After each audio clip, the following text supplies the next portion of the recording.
स्वागत है आप सभी का दोस्तों हमारे YouTube चैनल रितासिस रहस्य में। आज हम आपको जगन्नाथ जी के मंदिर के कुछ ऐसे रहस्य बताएंगे जो कि आज तक रहस्य ही बने हुए हैं, जिनसे वैज्ञानिक भी हैरान है। तो चलिए बिना समय गवाए अपना वीडियो शुरू करते हैं। हवाओं का हमेशा प्रकृति के विपरीत दिशा में बहना। सामान्य दिनों के समय हवा समुद्र से जमीन की तरफ आती है और शाम के दौरान इसके विपरीत। लेकिन पुरी में इसका उल्टा होता है। अधिकतर समुद्री तटों पर आमतौर पर हवाएं समुद्र से जमीन की ओर आती है, लेकिन यहाँ हवाएं जमीन से समुद्र की ओर जाती है। ये बहुत ही चौंका देने वाली बात है। मंदिर के ऊपर से पक्षी, विमान आदि का न उड़ पाना। मंदिर के ऊपर गुंबद के आसपास अब तक कोई पक्षी उड़ता हुआ नहीं देखा गया। इसके ऊपर से विमान नहीं उड़ाया जा सकता। मंदिर के शिखर के पास पक्षी उड़ते नजर नहीं आते, जबकि देखा गया है कि भारत के अधिकतर मंदिरों के गुंबद पर पक्षी बैठे हुए होते हैं या आसपास उड़ते नजर आते हैं, लेकिन इस मंदिर के ऊपर से कोई क्यों नहीं उड़ पाता, इसका रहस्य आज भी नहीं सुलझा पाया है। लाल ध्वज का सदैव हवा के विपरीत दिशा में लहराना। श्री जगन्नाथ मंदिर के ऊपर स्थापित लाल ध्वज सदैव हवा के विपरीत दिशा में लहराता है। ऐसा किस कारण होता है, यह तो वैज्ञानिक ही बता सकते हैं, लेकिन यह यकीनन ही आश्चर्यजनक बात है।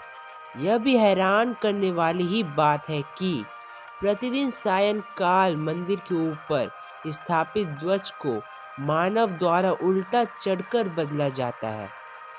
ध्वज भी इतना भव्य है कि जब यह लहराता है तो इसे सब देखते ही रह जाते हैं। ध्वज पर शिव का चंद्र बना हुआ है। पूरे शहर में कहीं से भी सुदर्शन चक्र का दिखना। पुरी में किसी भी स्थान से आप इस मंदिर के शीर्ष पर लगे सुदर्शन चक्र को देखेंगे तो वो आपको सदैव अपने सामने ही लगा दिखेगा। इसे नील चक्र भी कहते हैं। यह अष्ट धातु से निर्मित है और अति पावन और पवित्र माना जाता है। हर 12 वर्षों में नई मूर्तियां का बनना, लेकिन रंग और रूप वही रहना। यहाँ श्री कृष्ण को जगन्नाथ कहते हैं। जगन्नाथ के साथ उनके भाई बलराम और बहन सुभद्रा विराजमान हैं। तीनों की ये मूर्तियां काष्ठ की बनी होती है। यहाँ प्रत्येक 12 साल में एक बार होता है प्रतिमा का नव कलेवर, यानी नई मूर्तियां को बनाई जाती है। मूर्तियां नई जरूर बनाई जाती है, लेकिन आकार और रूप और रंग तीनों वही रहती है। कहा जाता है कि उन मूर्तियों की पूजा नहीं होती, केवल दर्शनार्थ रखी गई है, लेकिन ऐसा भी होना किसी आश्चर्य से कम नहीं है। सागर की ध्वनि और शव के जलने की गंध से जुड़ा रहस्य। मंदिर के सिंह द्वार में पहला कदम प्रवेश करने पर ही आप सागर द्वारा निर्मित किसी भी ध्वनि को नहीं सुन सकते। आप जैसे ही मंदिर से एक ही कदम बाहर निकालेंगे, तब आपको ये सारी ध्वनि सुनाई देने लगेगी।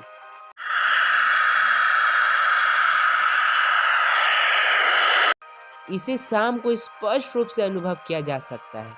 इसी तरह मंदिर के बाहर स्वर्ग द्वार है, जहाँ पर मोक्ष प्राप्ति के लिए सब जलाए जाते हैं।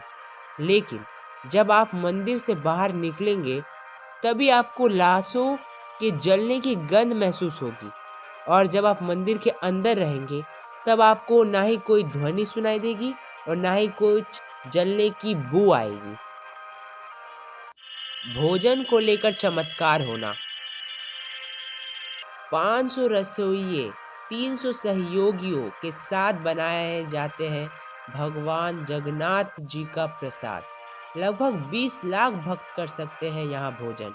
कहा जाता है कि मंदिर में प्रसाद कुछ हजार लोगों के लिए ही क्यों न बनाया गया हो, लेकिन इससे लाखों लोगों का पेट भरा जा सकता है। मंदिर के अंदर पकाने के लिए भोजन की मात्रा पूरे वर्ष के लिए रहती है। प्रसाद की एक भी मात्रा कभी भी व्यर्थ नहीं जाती। मंदिर की रसोई में प्रसाद पकाने के लिए 7 बर्तन एक दूसरे पर रखे जाते हैं और सब कुछ लकड़ी पर ही पकाया जाता है। इस प्रक्रिया में शीर्ष बर्तन में सामग्री पहले पकती है, फिर क्रमशः नीचे की तरफ एक के बाद एक पकती जाती है। अर्थात सबसे ऊपर वाला बर्तन सबसे पहले तैयार हो जाता है पककर, जबकि नीचे वाले बर्तन को देर होती है।